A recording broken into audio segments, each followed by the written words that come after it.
Boa noite, família. Ganhe tempo aí comigo. Êxodo 24, verso 12.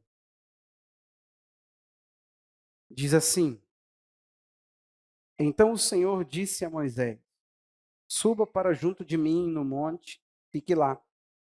Darei a você tábuas de pedra, a lei e os mandamentos que escrevi, para que você ensine o povo. Moisés se aprontou juntamente com Josué, seu auxiliar, e subiu o monte de Deus. Ele disse aos anciãos: Esperem aqui até que voltemos para junto de vocês. Eis que Arão e Ur ficam com vocês. Quem tiver alguma questão, deve se dirigir a eles. E a glória do Senhor pousou sobre o monte Sinai. E a nuvem o cobriu durante 6 dias. No sétimo dia, no meio da nuvem, o Senhor chamou Moisés. Aos olhos dos israelitas, o aspecto da glória do Senhor era como um fogo consumidor no alto do monte. E Moisés, entrando no meio da nuvem, subiu o monte e lá permaneceu 40 dias e 40 noites. Essa é a palavra. Em nome de Jesus, Pai, fala no nosso coração. Essa palavra e o tema dessa noite, que é influência, ela nasce a partir do que foi ministrado no domingo passado. Vai ficar chato, mas eu vou insistir bastante. Que vocês ouçam o que foi ministrado. Mas essa palavra nasce disso, desse aspecto aí, daquilo que foi ministrado no dia 31. E hoje nós iremos falar de algo tão lindo. Eu nunca, confesso a vocês que eu sei a história, mas a história de Josué com Moisés, ela é muito íntima e uma história bonita. Vocês sabiam que o nome de Josué não é Josué? Quem sabia disso? O nome de Josué não é Josué. Moisés pôs o nome em Josué, de Josué. É uma história muito linda, é uma proximidade muito gostosa, porque esse jovem, ele fazia parte de um grupo de seleto de pessoas, de 12 pessoas, que foram chamadas cada um de uma tribo. Imagina que a gente tem os bairros, e a gente tem que eleger alguém de Figueira. Aí chamam você. Então, de 12, você lembra dos 12 espias? Esse homem, ele chama atenção de uma forma diferente, porque Moisés dá para ele o exército de Israel. Lembra da historinha? A Bíblia diz que enquanto Moisés levantava, historinha, perdão, né? Você entendeu aí a questão, não é pejorativo. Moisés estava com a mão erguida no alto do monte, o povo estava lá embaixo guerreando e prosperava. Moisés cansava, obviamente, né? Já experimentou aí ficar um louvor assim? E de repente a Bíblia diz que, observando aquela situação mudando com as mãos de Moisés abaixadas, Arão e Ur pegam e dão os ombros para ele. Então mantém as mãos de Moisés assim, e enquanto Moisés está no monte orando, quem está lá embaixo guerreando? Josué.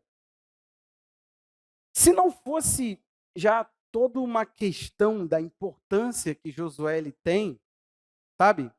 E ele não tem pouca importância, mas assim, ele chamou a atenção de uma forma diferente. 12 espias vão espiar a terra, criar uma espécie de emboscada, né? Para dominar, para ver como é que era lá e estudar. Você vai ver depois, através do livro de Josué, que ele é um grande estrategista. Ele manda escrever um livro com detalhes sobre as cidades que o povo ainda tinha que conquistar. Tem noção que é isso? Vai lá, explora, escreve tudo e traz para mim. Então, esse homem, ele fazia parte desse grupo seleto das tribos, que foi enviado a espiar a terra. Dos 12, você lembra que só 2 voltam e creem na promessa de Deus depois de ver o que viram, Josué e Caleb. Mas desses 2 que são fiéis e os únicos que vão entrar de toda aquela geração na terra prometida, Josué e Caleb. Mas entre eles 2 e entre o grupo de 12, Moisés ele ainda saca Josué e fala assim: você vai ser mais do que isso. Vai ser um dos 12, te escolheram da tua tribo de Efraim, tiraram você e você é meu auxiliar. Aliás, você é um dos 12 seletos. Desses 12, você está me chamando a atenção, lidere o exército. Se não bastasse isso tudo, ele fala assim, agora você vai começar a andar comigo. Eu quero que você me auxilie. Cara, que homem é esse? Já te chamou a atenção ou não? Quem é esse que chama a atenção de um homem de Deus como Moisés? Ele tinha do lado dele Arão, seu irmão, desde o início da missão, ele estava lá. Não é à toa que a Bíblia mostra que Moisés, enquanto andou com o Senhor, ele representou para Israel o Deus de Israel. Ele fez esse papel de falar a voz de Deus naquela geração e conduzir o coração do povo fiel a Deus. Você vai observar vários momentos onde Moisés ele precisou corrigir o povo, intervir com as intercessões, orar a Deus. Moisés foi um homem que desfrutou de Deus, e eu estou falando de um homem que não falava com Deus por intermédio de coisas, não tinha nenhum tipo. Deus falava com os profetas, e o próprio Deus falou isso, né, para Miriam e Arão, por meio de tantas coisas, sinais, sonhos, visões. Com Moisés, não, era cara a cara. E o que acontece? O que levou, né, esse relacionamento? Eu quero mostrar isso a você. O texto do dia 31, que é Juízes 2, a partir do verso 7, introduzindo aqui o assunto, por que a gente tem que falar, e eu creio que seja bastante importante, falar a respeito da vida de Josué, Juízes 2, 7. Por que seja tão importante falar da vida de Josué? Porque justamente marca um antes e depois. Pode ser que você não tenha noção total do que aconteceu. Mas quando a Bíblia diz isso aqui, ó, o povo serviu o Senhor todos os dias de Josué. Tá definido. Enquanto ele viveu, o povo de Deus viveu com Deus. E todos os dias dos anciãos que sobreviveram por muito tempo depois que Josué, muito tempo depois de Josué, e que viram todas as grandes obras que o Senhor tinha feito por Israel. Então, ou seja, ele estabeleceu dois momentos. Depois de Moisés, o povo ainda ficou fiel quando Josué estava lá. Depois que Josué parte, ainda tinha os anciãos. E o povo estava fiel. O que vai acontecer após isso? Vamos continuar lendo. Josué, filho de Num, servo do Senhor, morreu com a idade de 110 anos. Foi sepultado em sua própria herança em Timnat-Heres, na região montanhosa de Efraim, ao norte do Monte Gaás. Toda aquela geração também morreu e foi reunida a seus pais. E depois dela, aqui fica trágico o negócio, se levantou uma nova geração que não conhecia o Senhor, nem as obras que ele havia feito por Israel. O que vai acontecer aqui? Talvez você já leu, não sei se já, mas se você leu o livro de Juízes, você já ficou assustado. Cara, o negócio é muito horripilante. E se você não entendeu o livro de Juízes, eu quero te ajudar. É um livro bem complicado. É um livro bem tumultuado. Porque marca uma história de trevas. E não uma história, 3 séculos e meio. Um pouco mais que 3 séculos e meio. Você imagina 3 séculos e meio de desvio. O que vai acontecer aqui, depois da morte dos anciãos, vamos marcar assim, né? Depois da morte dos anciãos, porque depois de Josué, os anciãos ainda sustentaram o povo, depois da morte deles, acabou. Nós não estamos falando de 3 dias, nós não estamos falando de 21 capítulos. Você lê em 21 capítulos Juízes, mas nós estamos falando de um tempo tenebroso. Estamos falando de tempo difícil. Aquele momento onde você não poderia falar que existia um Israel de Deus. Não era o Israel de Deus. Era uma coisa que estava lá existindo. Estava na terra, não havia feito tudo que o Senhor falou. E eu não vou repetir, né? Mas isso tudo está lá na mensagem do dia 31. Falei bastante desse livro. Agora, o que nos cabe olhar aqui? Quem são esses homens? O porquê que eles foram quem foram e por que eles sustentaram uma geração de pé? Eu acredito que está acontecendo uma mudança na liderança da igreja, dos pastores. A liderança em si. Nós estamos influenciados por uma visão um pouco empresarial. Tem uma uma ideia de que um pastor, sendo um bom gestor, ele faz uma igreja crescer. Isso é perigoso, em todos os sentidos. E pastores assim chamam atenção. Chama, para de ser hipócrita. Teve uma vez que um amigo meu falou assim: Jeff, você me pastoreia, você cuida de mim, você me influencia, cara, você me abençoa muito. Mas eu não sou da sua igreja porque ela não tem estrutura. Sejamos francos, meu irmão, e eu não estou nem aí. Tipo de gente assim eu não quero por perto. Eu não acredito que eu o influenciava. Não é possível que eu o influenciava tanto assim, que ele parou até perdido, perdido de verdade. Não, eu nunca o influenciei. Ele ouviu coisas minhas corretas, mas fez o caminho dele. Então, o que a gente precisa olhar? O fato de você conhecer Deus não é mais o que sustenta teu ministério. Na nossa geração, não. Não chama atenção. As pessoas não querem nem saber se o cara está ali e fala assim, olha, hoje eu não vou pregar nada extraordinário, não. Eu só quero falar de uma experiência que eu tive com Deus. Como fui marcado, como fui tocado, como a voz de Deus veio. Você tem que falar, e você fala da voz de Deus, você fala da busca a Deus, você fala da experiência com Deus, e que Deus é real, e que na minha semana, essa semana foi recheada de Deus. E as pessoas vão estar assim. Ou seja, não mata a fome. Entende? Teve uma vez que eu estava na casa da Marcela e da Michelle, e a proximidade faz até a gente até entrar na vida dos filhos dos outros, né? Aí a Micaele pegou, deixou a comida, a gente estava jantando com eles. Aí daqui a pouco ela pediu alguma coisa, eu não lembro o que era, mas ela pediu um negócio lá. Aí eu virei e falei assim, você falou para sua mãe que não está mais com fome. Ela falou assim, eu estou com fome disso. Ou seja, comida eu não estou com fome, eu não falei mentira, eu só não estou com fome de comida.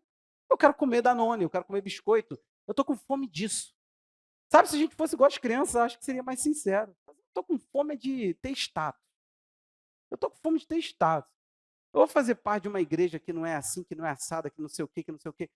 Toda igreja, eu estava comentando isso com a pastora, que em volta de nós tem tido algum tipo de dinheiro para investir, ela tem chamado a atenção das pessoas. E me chama a atenção porque eu conheço os crentes que estão migrando das suas igrejas para esse tipo de igreja. Então eu fico olhando e fico assim, meu Deus do céu, o que chamou a atenção dessa pessoa? Não pode ter sido palavra, porque a gente sabe dos resultados.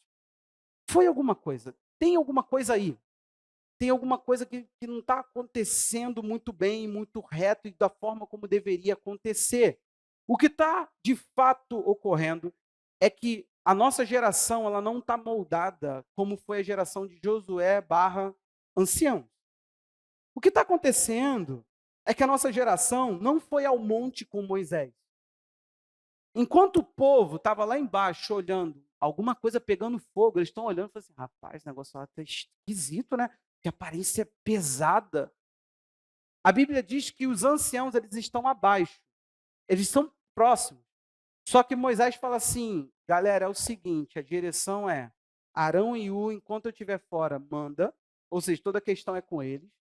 Eles me substituirão nessa minha ausência. Eu vou, porque Deus me mandou subir ao monte. Só que sabe o que ele faz? Era ele. Deus não falou, pega Josué. Ele fala assim, Josué, vem comigo aqui. Vamos ali para você sentir a nuvem. Eu quero, você não vai entrar na nuvem não, você não vai ouvir o que eu vou ouvir. Mas eu quero que você esteja perto sentindo. Eu quero que você sinta o temor. O pessoal lá embaixo está com medo. Os anciãos aqui devem estar, porque eles já tinham visto o Senhor, tá? Pode ler o texto, a gente leu só uma parte dele. Só que agora, ele tem um líder que vai substituí-lo e que ele fala assim, eu me recuso a fazer com que você fique fora disso que eu vou experimentar. Deus falou para mim que vai me dar os mandamentos, ele vai escrever. Então faz o seguinte, Josué, tu não pode ficar de fora dessa. Vem cá, cara, encosta aqui. Encosta aqui, vem sentir o que eu vou sentir. Vem ouvir, vem ter a sensação. Quem mais se aproximou daquela experiência depois de Moisés? Josué. O que está acontecendo é que nós não temos pessoas que entraram na nuvem, ou sentiram a nuvem, ou estão perto da nuvem. O que está acontecendo é que a nossa geração ela está se voltando para exemplos banais. Você tem que ser banal para tocar essa geração. Você tem que ser, vou repetir, banal para tocar essa geração. No dia que nós só tínhamos 14, são 14 sapatas, nós só tínhamos essas 14 sapatos com os ferros, que a Draga fez o favor, a gente contratou o cara, eu não tinha visto, o cara chegou aqui bêbado, e ele passou por cima das sapatas. Cara, aquilo foi uma confusão para mim. Que a pessoa que contratou ele, foi uma pessoa como é que fala? De confiança nossa. E a pessoa é de caráter. Quando a pessoa ficou sabendo, eu falei: "Ih, meu Deus, vai dar ruim pro amigo, hein?" Ele falou: "Nunca mais a gente contrata ele." Graças a Deus, hoje a gente tem uma pessoa, já pensou serviço de draga, não tem outra pessoa para a qual a gente ligue. E o que acontece? Eram 14 toquinhos amassados. Aí vem um homem que eu poderia chamar de irmão, mas não posso, que ele frequenta uma igreja, aparentemente. Aí ele falou assim: "Cara, e aí, quando que tu vai construir isso aqui?" Eu falei: "Cara, sem pressa, eu estou tranquilo." E eu estava ocupadíssimo, porque era um casamento, a gente estava varrendo um tapete vermelho. "Não, tem que construir, cara, tem que, ó, botar isso aqui sim, assado, porque, ó, meu pastor me ensina." E ele estava falando com essa voz de nobre.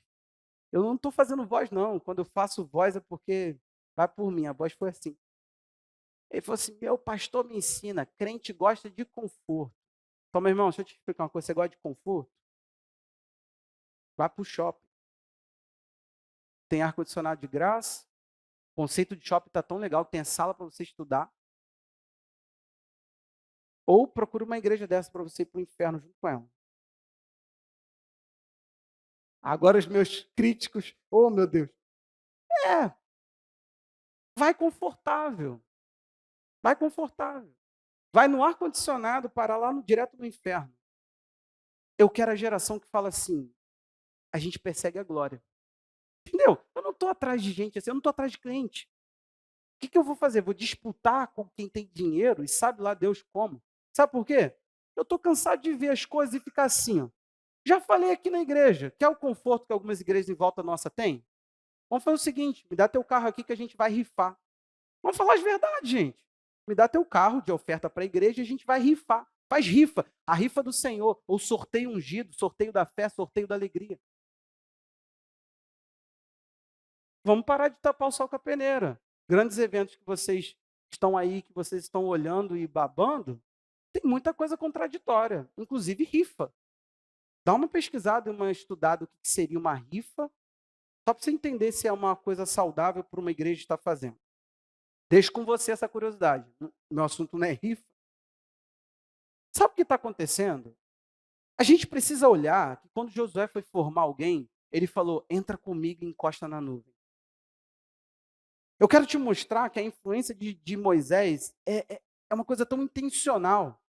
Números 13:8 fala da vez, do momento que ele está, é a lista dos 12 espias. Aí 13:8 diz que Josué, que da tribo de Efraim, quem foi escolhido? Oséias, filho de Num.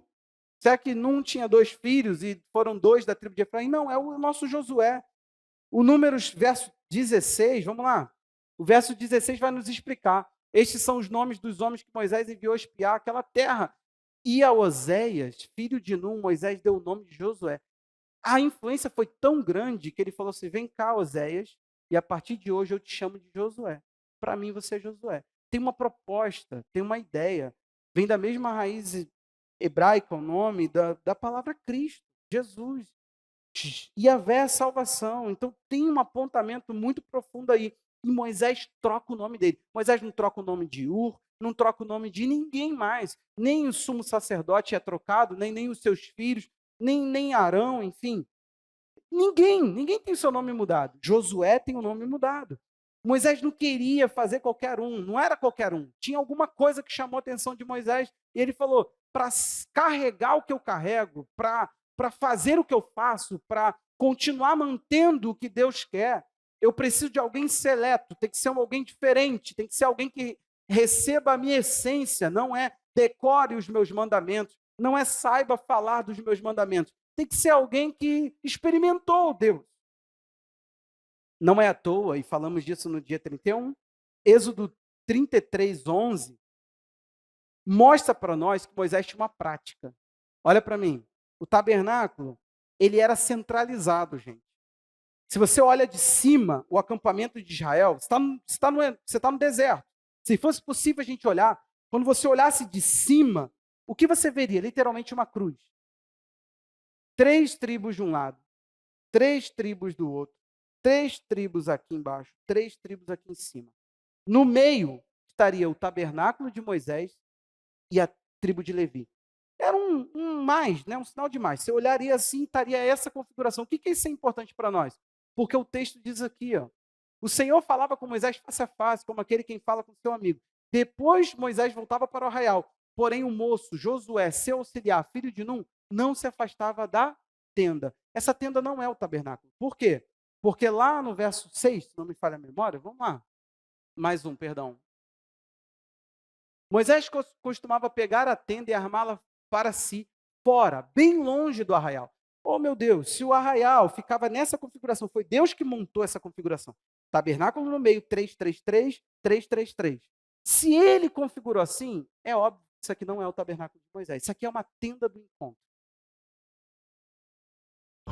Foi isso que ele chamou tenda do encontro. Ele armava um lugar para si. Ele falava, eu quero buscar Deus aqui. E, detalhe, não era exclusivo.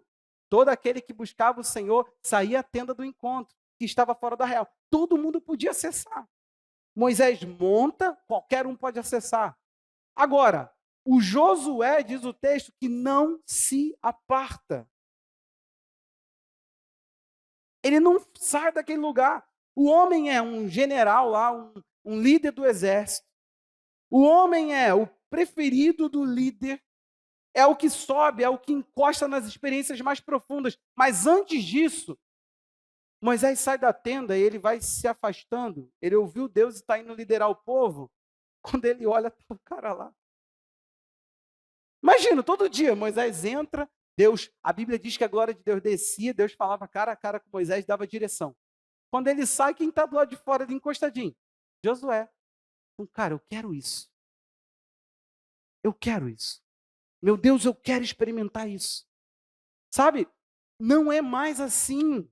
Você percebe uma sequidão, você percebe um- uma exaltação enorme de conhecimento, de livro, de tudo, menos de Deus. A gente fala de coisas que o povo não está vivendo, a gente fala de experiência que o povo não está tendo, a gente fala de um Espírito Santo ausente, a gente fala de uma conversão inexistente, a gente fala de uma palavra poderosa que não se vê poder na vida das pessoas, e a gente finge, é um teatro. Nossos cultos estão se tornando um teatro, uma encenação. A gente encena que adora, Deus não encena que recebe, ele só não vem. Por quê? Porque nós não fomos forjados na nuvem, fomos forjados na sala de aula, em qualquer outro lugar, no coaching, e o povo ama isso. Como que crente é um espaço muito bom para pessoas que gostam de frases prontas, de frases motivacionais para colocar no devocional do dia. Como que nós gostamos de uma frasezinha e não sabemos um versículo bíblico? Raros são os crentes que na nova geração decoram versículos bíblicos. Tá perigoso. Tá perigoso. A gente fala, quem se mistura com porco, mas tá perigoso pedir a mesma confirmação de certos versículos. Temos, porém, acesso. Romanos 5:1, o que que diz lá? Pode botar no telão, não. Não, tira essa mão daí. Cara, como é substância pesada sobre a graça de Deus. O verso 2 de Romanos 5, sobre graça. 8:1, quem sabe? Grita aí. Romanos 8:1. Que isso, gente? A gente fala o tempo todo quando alguém tenta te acusar. Portanto, já viu que diminuiu, ficou mesmo pelo caminho. Quem anda com morcego. Vamos, gente! Amanhece de cabeça para baixo. Não, o pessoal falou, gente. Eles estão entendendo, eles só não querem seguir falando, porque aí eu vou fazer outra pergunta de outro versículo. Aquele que em vós começou a boa obra. Você entendeu que a gente se perde? Está tudo na ponta da língua. Mas, gente, a gente não deixa de postar uma frasezinha motivacional pela manhã. O que está acontecendo? Nós precisamos de uma geração forjada na nuvem. Essa geração que vai e fala, eu vi a glória de Deus. eu respeito o mandamento, não é porque eu tenho que falar dele, não. Não é o discurso que eu tenho que dar legitimidade. Não é o discurso que eu tenho que replicar na igreja. Eu não preciso de discurso para encantar ninguém. Eu preciso dizer ao povo aquilo que na nuvem eu recebi de Deus. Nós estamos precisando de pessoas que queiram essa influência, que queiram sustentar uma geração, mas não é porque tem uma visão para a igreja de que, gente, cá para nós, perguntaram, há muitos anos atrás eu lembro que perguntaram para a Lucília, tu lembra disso? Tu veio perguntar para mim, pastor, qual é a visão da nossa igreja? Porque me perguntaram, eu fiquei perdido. Aí eu lembro, como se fosse hoje, eu falei assim, Lucília, quando eu perguntar isso, a gente entende o que a pessoa está perguntando. Mas explique que é a Bíblia. Parece arrogante, mas não é. Gente, aonde foi que na Bíblia nós encontramos algum tipo de base para dizer que cada igreja tem que ter uma visão? Não, você está dizendo que tem. Eu sei. Você fala que tem até para um grupo de pessoas, porque um quer andar assim, o outro quer gritar glória na hora da palavra. Meu irmão, fica aí, grita glória quando tu quiser. Vai até me ajudar de vez em quando. Pediu o André no dia 31, falou, André, dá um glória aí, porque hoje eu preciso. Meu Deus do céu. Fala para mim. Hein? Não tem base para isso. Jesus fundou a sua. A palavra eclésia era uma palavra muito genérica, era igreja. Igreja, essa palavra igreja que a gente transliterou, é uma palavra para reunir, congregar, juntar. Só que toda reunião naquela época era uma eclésia. Vamos fazer uma eclésia lá para fazer um churrasco, entendeu? Só que, vou melhorar, para não ficar tão banal, era uma reunião para fazer uma proclamação. Sabe aquele tipo de coisa? Fulano quer reunir a família para dizer que está grávida? Para dizer que vão casar? Era isso, para fazer uma proclamação. Então era um ajuntamento com um propósito. Só que aí Jesus pega e usa um pronome pessoal. Ele falou assim: eu vou fazer a minha. Ou seja, o ajuntamento é meu. Então homem nenhum tem direito de fazer mais nada com isso. É só replicar o que ele já colocou. Não existe visão de igreja. Existe um homem que pensa que é pastor barra CEO. Aí ele é frustrado às vezes, ou ele é bom de mercado. O que ele faz? Ele faz pesquisa de mercado, ele lança uma marca, ele fica tomado por isso, e aí ele começa a replicar a sua marca. Você já viu que confusão? O nome da igreja é Comunidade Cristã em Figueiras. Se a gente lançasse uma comunidade lá em Minas, como é que faz? A gente não vai colocar, né, Comunidade Cristã em Figueiras, em Minas Gerais. Foi de propósito, Deus não quer que replique nome. Quem disse que isso existe em Deus? Gente, parece ser uma coisa muito banal, mas não é. Quando falta a nuvem, quando falta o motivo principal pelo qual isso nasceu, a gente começa a fazer qualquer outra coisa, dar sentido, repensar. Vamos fazer da gente um grupo de que faz o bem. Vamos fazer de nós um grupo de convívio. A gente põe uma boa música e a gente faz uma reflexão. Afinal de contas, não está cheio no Instagram? Se está cheio é porque tem cliente. Gente que fala, arrasta aí, vou fazer um evento online de 2 horas de imersão nisso, naquilo, não sei o quê, não sei o quê, não sei o quê. Então deve ter cliente para essas coisas. Então as pessoas estão numa fase que elas gostam. Baseia, fala para mim, me dá fundamentos. Fala comigo, conhecimento por conhecimento. Eu quero me encher. Se eu vou ser prático, eu vou ser uma pessoa que sei de tudo de emagrecimento engordando, eu vou infartar sabendo tudo que eu preciso para fazer para minha saúde andar bem. É isso, as pessoas não são práticas, mas elas amam o conhecimento. Não é à toa que tem coach no nosso país que imersões com eles custam de 4.000 para lá. E tá assim, ó. O que eu estou querendo dizer? Nós nos tornamos qualquer outra coisa. Por quê? Porque saímos da nuvem. A gente não entrou. A gente não desfrutou. Você entendeu a alegoria aqui? Os líderes que vieram depois, eu temo isso, gente. O que hoje é, é o que hoje é visível de nós, o que hoje aparece? Coisas que são muito suspeitas. O que hoje se vai para a mídia, o que aparece, são coisas muito suspeitas. Eu acho que no meio disso tudo também tem uma outra situação. Eu acredito que o fato de haver gente assim, a igreja de Jesus nunca vai morrer. Você entende isso? Amém? O fato de haver gente assim também faz com que a gente comece a refletir. Sabe por quê? No tempo de Moisés, o povo estava lá embaixo. Os anciãos estavam um pouco mais perto. Moisés e Josué, bem pertinho da nuvem.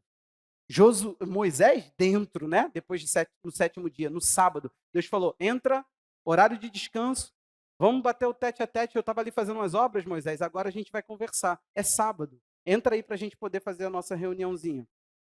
Pegou? É um princípio. Deus esperou até o sétimo dia. Ele falou assim: no sétimo dia a gente entra no mais profundo.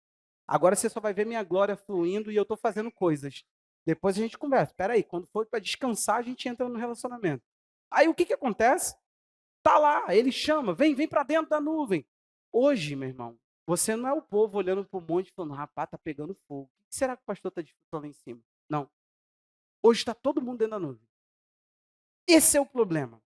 Não somos inocentes, não somos manipulados, não queremos Deus. A gente tem que entender isso. Nós estamos atrás, é o perfil da nossa geração que a Bíblia traça. Nós estamos atrás de alguma coisa que coça a nossa orelha. Nós somos incomodados procurando um evangelho que se adequa a mim, que caiba dentro da minha expectativa. Eu estou numa expectativa X e eu quero alguma coisa que caiba dentro disso. Quando a gente diz querer uma vida com Deus, não é a moda de Deus, não é os mandamentos venham e me definam. Eu quero alguma coisa que caiba dentro da minha ideia. Então preste atenção, não é preciso, e eu vi isso de perto, não é preciso estar perto, próximo, andando junto para ser influenciável. Não é. Teve um rapaz que ele era um homem de Deus. Eu acompanhei, eu vi a vida da pessoa. Eu vi o sonho de desprendimento. Eu vi como que era real a experiência daquela pessoa com Deus. Sabe o que aconteceu? Ele começou a ouvir um cara no Brasil, que volta e meia o cara dá tiros totalmente sem sentido. Só que é um cara inteligentíssimo, que se frustrou com o nosso meio e começou a propagar tanta coisa. A onda dos desigrejados veio por meio desse cara. E aí o que começou a acontecer? Essa pessoa começou a ouvir e a beber, e começou a beber, e dali para cá a pessoa não foi mais a mesma. Questionamentos, até que parou, gente, totalmente desviado do seu propósito e da sua fé. Aquela pessoa ficava horas e horas dentro de um quarto com Deus, com Jesus, com o Espírito Santo. Tinha uma vida com Deus. A gente chegava no quarto da pessoa. Esses dias eu tive no quarto que a pessoa orava. E eu estava lá lendo Judas 20. Um não, só tem um, né? Mas eu fico muito com vontade de falar Judas 20, porque é o versículo. O que está escrito lá? Vai. Vamos voltar para um ditado. Vós, porém, amados, edificando-vos sobre a vossa fé santíssima, orando no Espírito Santo. Estava lá no papelzinho colado, Kátia. Sabe por quê? Porque ele ficava horas e horas orando no Espírito. Aí começou a ouvir alguém. Deixa eu te falar, cá para nós, se você não faz, comece a fazer. Comece a temer as pessoas que estão ganhando seu coração e começando a te influenciar. Porque tem alguma coisa na tua carnalidade que é compatível com aquela pessoa e às vezes te ganha. Você entende isso? Você começa a pensar assim, meu pastor pensa assim. Aí você, cara, cara atrasado. Aí você começa a procurar e uma voz surge. Alguém surge na tua vida e fala assim, gostei disso aqui. Isso aqui parece muito mais comigo. Se parecer contigo, fuja. A geração que ouve qualquer coisa e vai atrás de qualquer tipo de pessoa é uma geração que tem apetites e procura comida adequada. É a geração que a Micaele lá, quando criança, falou. Eu estou com fome disso. Cuidado quando você começa a querer ditar pelo seu apetite o que uma igreja quer ser. Você geralmente tem apetites carnais. Não te ensinaram, mas a sua carnalidade é carnalidade. Ela não é legítima. As suas exigências a respeito de Deus e de igreja não são legítimas. Você não pode determinar a igreja de Cristo. Um líder que fica nessa mão das pessoas ai de você que fale alguma coisa diferente do que eu quero ouvir. Ai de você que pense diferente. Eu não volto mais aqui. Se ele não tiver coragem de falar assim, pois não volte. Você nunca esteve. Se ele não tem essa coragem, gente, ele não é um líder verdadeiro. Todo bajulador, ele tem um problema. Sabe? Toda pessoa que gosta da bajulação, gosta da autoafirmação, ele não esteve com Deus. É isso. Ele não foi afirmado em Deus, ele não sabe quem é em Deus, ele mantém tudo que ele mantém por ele. É ele, a personalidade dele. O Moisés pode morrer. Você entendeu? Tem líder que não pode morrer, que junto com ele morrem as ideias dele. Tem alguns hereges no Brasil que quando eles morrerem, se a gente apagar os vídeos deles, somem as ideias deles. Eles estão presentes na vida das pessoas e o quanto aquelas pessoas permitem, eles continuam influenciando. Mas se eles morrerem e a gente calar eles, não foi à toa que Paulo falou assim, faça calar. Na nossa geração, a gente podia ter um hacker cristão que bugasse alguns canais de YouTube. Gente, pode rir, foi só uma piadinha. Alex, não olha com essa cara não. Meu. Que isso? Cara de combatente. Você entendeu? Porque se a gente fizesse calar eles, estava tudo resolvido. Agora, o Moisés pode morrer. Que a influência que ele colocou no Josué não é para essa vida. É sustentada pelo próprio Deus. Depois que ele morre, a Bíblia diz assim, depois da morte de Moisés, servo do Senhor, o Senhor disse a Josué. Ele veio e falou assim, vamos ler esse texto? Josué 1? Só que eu quero te dar uma tarefa. Você vai ler Josué 1 comigo, do 1 ao 7, percebendo quantas vezes a palavra Moisés vai aparecer. Combinado? Josué 1, 1. Depois que morreu Moisés, não conta esse não, tá? Que aí ainda não é Deus falando. Servo do Senhor, o servo do Senhor morreu. O Senhor falou a Josué, filho de Num, auxiliar de Moisés, dizendo, agora Deus vai começar a falar, Moisés, meu servo, é morto. Prepare-se agora e passe este Jordão, você e todo este povo, e entra na terra que eu vou dar aos filhos de Israel. Todo lugar em que puserem a planta do pé, eu darei a vocês, como prometi Moisés. O território de vocês irá desde o deserto e o Líbano até o grande rio, o rio Eufrates, estendendo-se através de toda a terra dos heteus e até o mar grande, na direção do poente do sol. Ninguém poderá resistir a você todos os dias de sua vida. Assim como estive com Moisés, estarei com você, não o deixarei, nem o abandonarei. Seja forte e corajoso, porque você fará esse povo herdar a terra que, sob juramento, prometi dar aos pais deles. Tão somente seja forte e muito corajoso, para que você tenha o cuidado de fazer tudo segundo toda a lei que o meu servo Moisés lhe ordenou. Não se desvie dela, nem para a direita, nem para a esquerda, para que seja bem-sucedido por onde quer que você andar. Por que Deus vem e fala assim, hora de conversar, Moisés morreu, eu preciso conversar com o próximo. E eu vou para aquele que ele influenciou. Ele colocou nele uma essência. Ele não, é isso que está acontecendo. Teve um camarada que ele chegou aqui na igreja e ele tinha uma certa habilidade de liderança. E eu não sou levado por essas coisas, gente. Às vezes, pessoas autoritárias no mundo se dizem excelentes líderes. Não, você é só um autoritário. Aí, o que aconteceu? O camarada começou a andar comigo e, de repente, ele virou, ele pensando que isso me... Eu nunca fui levado para bajulação. Carinho eu recebo, bajulação não.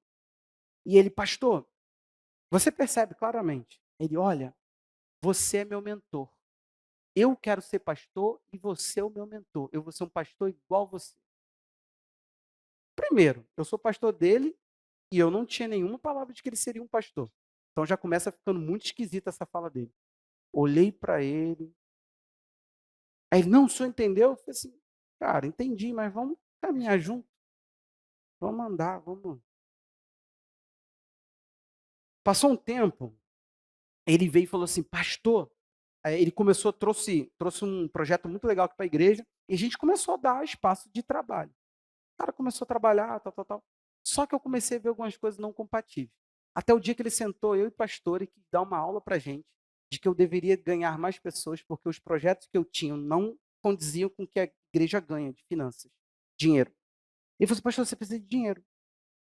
Então, o que a gente vai fazer? A gente pega, reúne o povo, dá uma estratégia para o povo, e o povo vai ganhar a gente. Quando a gente ganhar a gente vai ter dinheiro. Falei, ora, ora.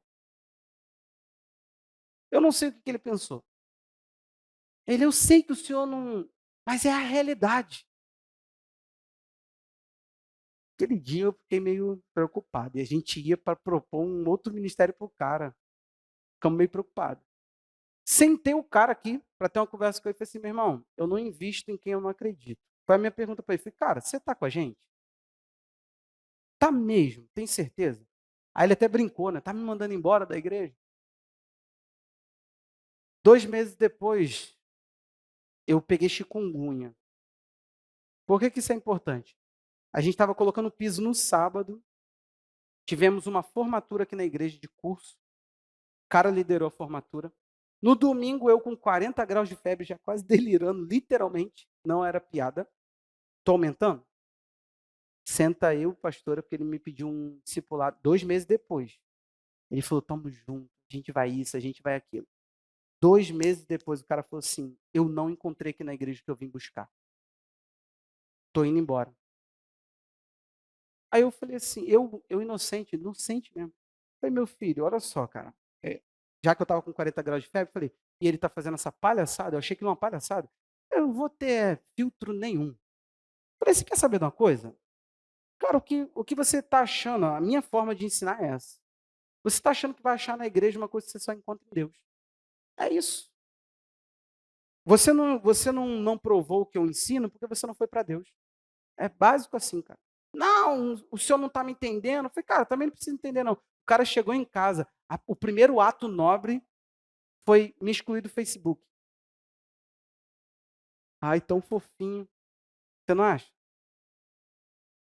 Pelo menos de fofinho a gente pode chamar, não é?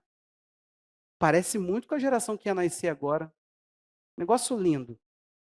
Cara, o cara levou um mês procurando igreja. E a gente acompanhando. Aí abriu uma igreja aqui na rua.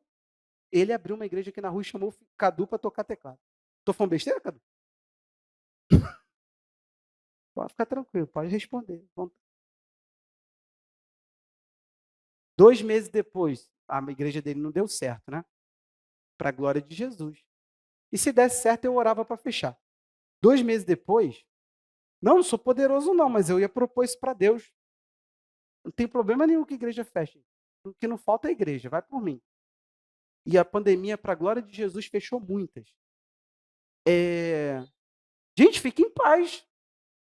Fique em paz.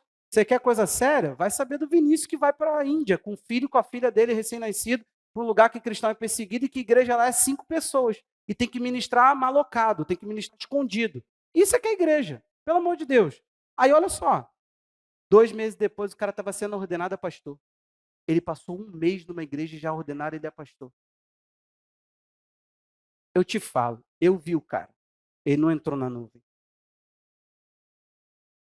Quando Deus ele vai procurar o próximo, aquele que vai fazer o povo dele herdar a terra, ele vira e procura aquele que foi influenciado, que recebeu a mesma essência, o mesmo coração, que entrou, que esteve perto da experiência do seu líder, e ele fala assim: para você, Josué, sabe por que ele cita o nome de Moisés 4 vezes? Porque ele vira e fala assim: eu quero ativar. Não foi? Quem foi que você servia? Quem foi que te ensinou? Com quem que eu fui? Eu quero te mostrar, ô Josué, que assim como eu fui com a tua maior influência, eu vou ser com você. Ele faz esse trabalho, o próprio Deus vira e fala assim: quem é influente na tua vida? Moisés, eu sei. Agora vamos ser franco agora.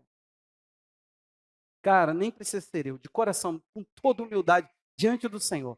Mas se a gente fosse pedir para Deus assim: Senhor, vem ao meu encontro e ativa a minha missão. Quem que ele falaria para você assim como eu sou com, eu serei com você? Quem que ele apresentaria para você que ele viu que te influenciou? Sabe que nome que estaria nesse pacote de influência que ele poderia falar assim como eu fui com fulano, assim como que o fulano te ensinou. Sabe, eu queria muito que fosse eu, em várias pessoas aqui, eu não tenho nem essa pretensão, arrogância ou inocência. Eu sei que eu não sou influência para muita gente, e está tudo bem. Eu só quero influenciar quem é filho da minha fé, filho na fé, filho da minha fé. Eu não preciso influenciar outros. Quando estourou a pandemia, eu contei isso na quinta.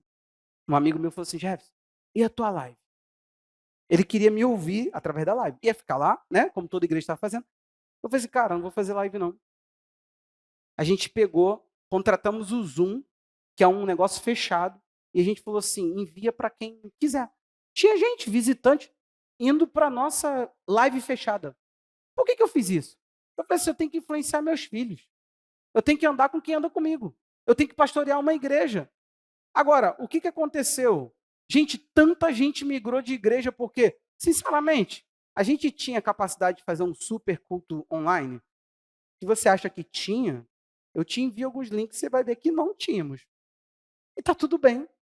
Porque o que eu tinha na sua vida não é uma coisa de um herege que precisa estar o tempo todo presente. E se mostrou e se comprovou.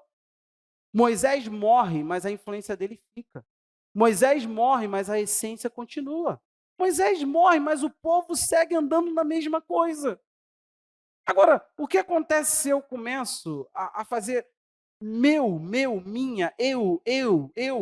Se eu chamo para mim, Jefferson, pessoa, o que sustentou Moisés foi diferente. Ele tinha um relacionamento com Deus que o seu discípulo, aquele que andava com ele e que, por sinal, servia Moisés, tá?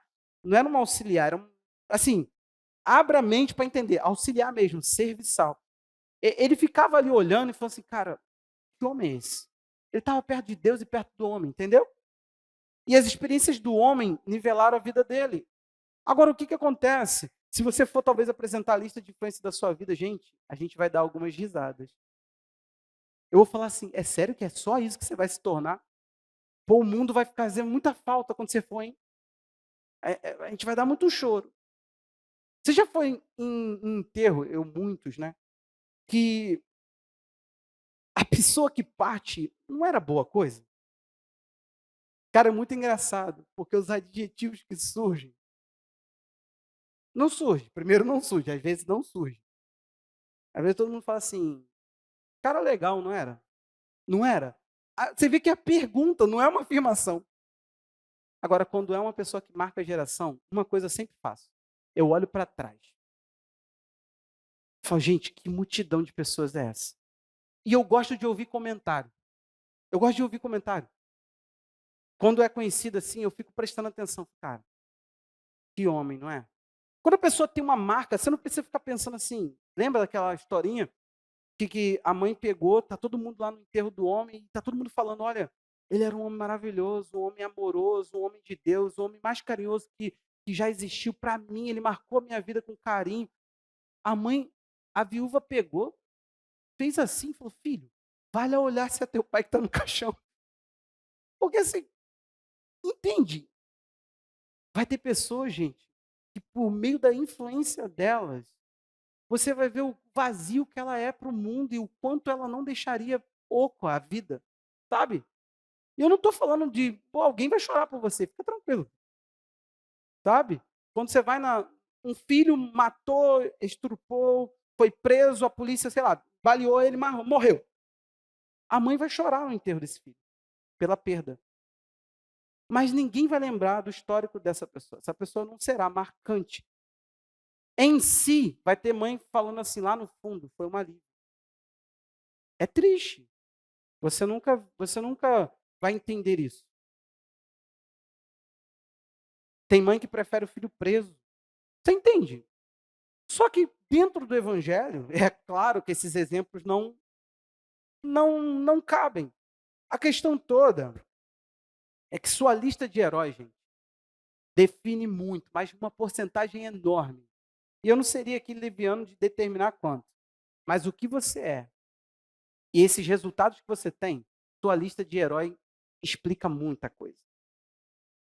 Sabe? Explica muita coisa. Quando a gente olha Deus falando Moisés, Moisés, Moisés, Moisés, a gente entende que Deus está falando. Eu já entendi que é a influência da sua vida e é por isso que eu vim atrás de você. Porque não é conhecimento transferido, é essência. E coração é uma coisa muito difícil de se transferir. Vai por mim. A minha essência ministerial, a explicação do meu ministério é essa. Tentar colocar o coração que bate, o que Deus fez a minha essência bater, ser. O que Deus me tornou quanto pastor na área do cuidado, eu é fazer igual Moisés. Ele foi para essa tenda do encontro um dia e falou assim: que tire parte de mim e daquilo que eu sou e ponha neles. Esses anciãos receberam, e também Josué, o que estava de cuidado pelo povo do coração do próprio Moisés. Leia. Foi na tenda do encontro que ele falou assim: eu vou tirar do Espírito que está sobre você e vou colocar sobre eles. Então preste atenção, é muito desafiador, porque as pessoas não querem. Vai por mim. Aquele homem não queria a minha essência. Quando ele me estudou e viu que não ia rolar a questão, ele queria isso aqui. E ele viu a igreja, viu a realidade e falou: se eu não ajudar o jovem perdido, que pessoas acham que eu sou um jovem perdido. Não sentam, não conversam comigo, não me dão até a chance de conversar e pensam um monte a meu respeito. Eu gosto disso. Carnais. São homens carnais.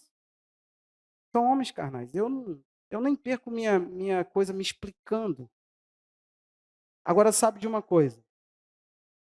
Quando uma geração experimenta, essa experiência que ela possui, de fato marca, de fato finca uma estaca. Eles não ouvem sobre Deus, eles desfrutam Deus. Então, o que aconteceu quando os anciãos morrem? Olhe para mim. Morreu a geração que experimentou Deus. Nasceu a geração que ouviu. Nós temos lá em Juízes 6, verso 13, algo muito triste. Lembra de Juízes? 3 séculos e meio, um pouquinho mais que isso, de um ambiente tenebroso. Não me falha a memória. Isso, os midianitas. Pessoal, aí tem uma piada, né? Os midianitas, eles estavam dominando, era o povo da época. Porque qual era a estrutura? O povo clamava a Deus, Deus enviava socorro através de um juiz, que não era um líder moral, ele não legislava, gente. Você pensa juiz, você pensa alguém sentado falando, culpado, absolvido. Não, era um líder militar. A palavra aí foi traduzida dessa forma, então te bugou, né? Você não vai ver Sansão falando, vocês não podem deitar com a esposa do... Até porque ele não podia falar isso, né? Entendeu? Você não vai ter um líder moral, você vai ter um líder general, um líder militar. Vamos para cima. É isso. Ué, ninguém vai fazer a guerra, não? Eles oravam e falavam, Senhor, nós é doido mesmo. Ajuda. Aí Deus enviava um líder, livrava o povo daquela condição, mudava a condição do povo. E o que acontecia? O povo tornava a pecar. A idolatria foi o principal pecado, misturado com tantos outros que veio a partir disso. Só que aí nasce quem? Gideão, homem valente, né? Só que nem tanto. O que aconteceu? Olha a frase de Gideão quando Deus vai a ele. Ah, meu Senhor, se o Senhor está conosco, por que nos aconteceu tudo isso? E onde estão as tuas maravilhas que os nossos pais nos contaram? Eles disseram, o Senhor nos tirou do Egito, porém agora o Senhor nos abandonou e nos entregou nas mãos dos midianitas. Frase típica de igreja perdida. Ele não entregou ninguém. Sabe por que não? Porque os midianitas não eram para estar vivos. Deixa eu te dar um dado. Se você for depois da sua Bíblia, em Josué 18, você vai achar lá que o povo de Gaza deveria ser exterminado. Gaza, você lembrou de alguma coisa? Então, o que a gente não faz na nossa geração fica como consequência para a próxima. O que nós estamos vendo aqui é que o povo deixa de obedecer uma ordem, aquilo se torna um mal para a vida deles, eles culpam o Senhor e Deus mesmo não tem culpa de nada. Deus é só a bondade que os faz ficarem livres. Sabe o que esse homem estava fazendo? Uma coisa vergonhosa. Lagar é lugar de pisar uva. Ele estava moendo, ele estava fazendo trigo escondido, porque ele estava com medo. Sabe por quê? Eles iam, plantavam e de repente vinha o povo, que na época os midianitas estavam dominando, nesse período aí. Nem todo período é identificado. Às vezes o escritor já ficou tão chato escrever Juízes, eu acho, com todo respeito, isso é uma palavra do Senhor. Mas que ele falou assim, de novo o povo pecou, e Deus enviou um inimigo, e que o povo dominou eles. É isso. Ele falou assim, eu acho que o escritor queria falar assim, e de novo aconteceu aquilo tudo. Porque é isso que é juízo. Se você ler juízo, você vai entender. Vai rir quando você estiver lendo, vai, ih, é verdade, o pastor falou. O que eu quero colocar para você, meu irmão? É, quando a gente olha para Gideão, tudo que ele falou, tudo que ele se angustiou, deveria ser a nossa angústia. Cadê o Deus das maravilhas? Sabe? Cadê? Cadê o Deus que tirou a gente do Egito? Cadê o Deus que nos protegia? É isso que ele está falando. Você tem uma história linda, a igreja tem uma história linda, mas cadê esse Deus? É isso. Tinha que ter alguém. Ele não foi reprimido, ele não foi ignorado, nem foi criticado. Deus não olhou para ele e falou assim: é abominável o que você está falando. Em momento nenhum você vê Deus criticando, muito pelo contrário. Ele vai chamar ele de homem valente e falar assim: vai nessa tua força. Deus está falando: encontrei alguém com sanidade. Tem alguém que olha e fala que as coisas não estão boas. Tem alguém que fala que as coisas não estão no seu devido lugar. Tem alguém que olha e sabe que não é compatível com o Deus de Israel. O que está acontecendo aqui, sabe? Teria que ter alguém, tem que ter muitos, e tem muitos nesse Brasil. Eu só sou mais um, literalmente mais um. Com certeza, dos que eu conheço, eu sou bem, bem, bem pequenininho. Daqueles que falam, eu quero as maravilhas do Deus que nos tirou do Egito. Ele não nos tirou de lá de qualquer maneira, ele não fez de qualquer maneira, foi uma obra maravilhosa. Tem que ter alguém que fala assim: a gente quer isso de volta, a gente deseja isso, a gente deseja. Nós somos uma geração, gente, cá para nós, a gente viveu maravilhas.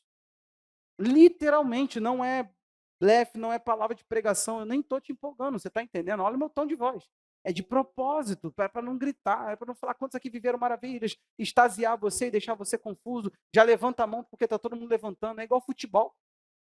Eu estava brincando, né? Que a minha sogra é uma pessoa bem contida. Eu falei assim, eu queria levá-la num jogo. Gente, se você já foi no estádio, você sabe muito bem.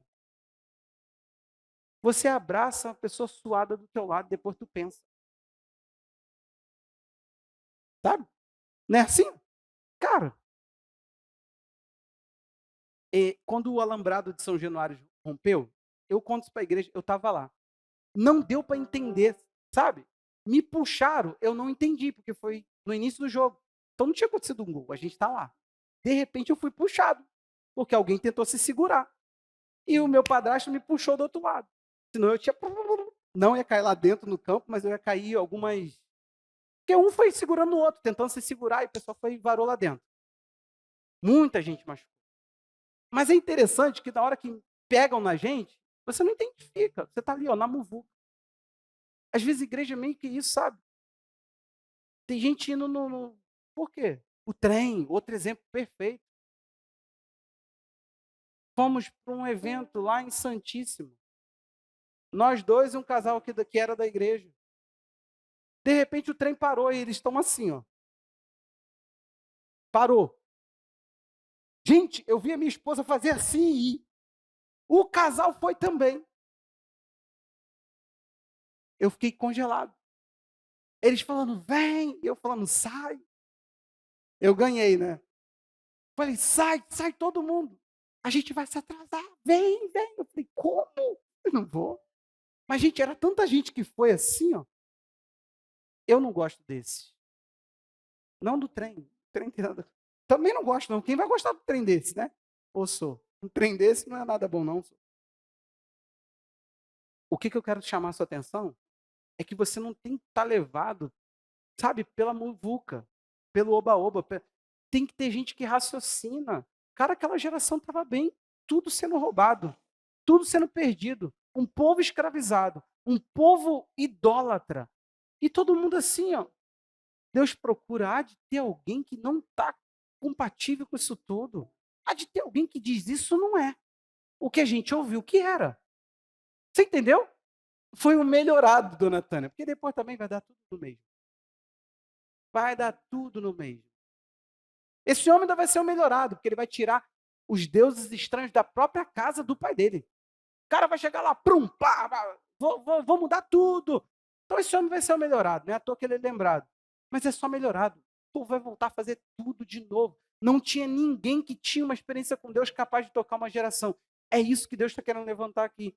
Pessoas que falam assim, a minha experiência com Deus toca uma geração. Você está aí, meu irmão? Não é a sua experiência com Deus por você, é a sua experiência com Deus pelos outros.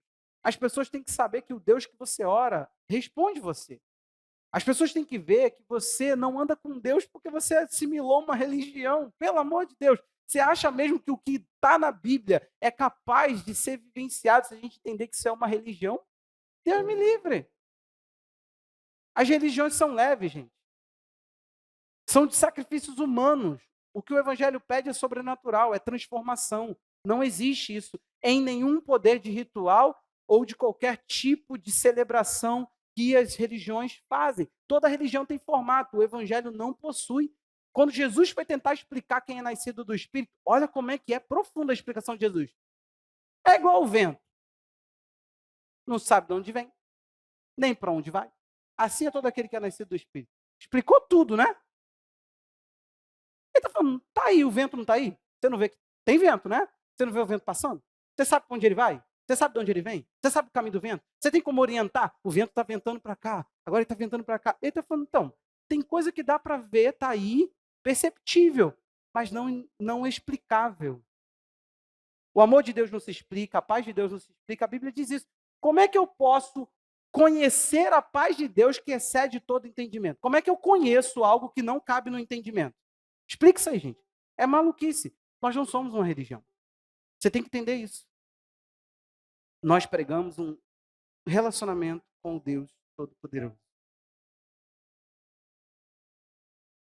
Por isso, nós não podemos treinar, não podemos chamar para perto pessoas que querem saber explicar o que foi a experiência da nuvem.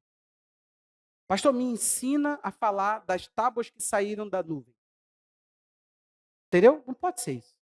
Não, manda teologia, manda para cá. Eu quero saber seus livros, pastor.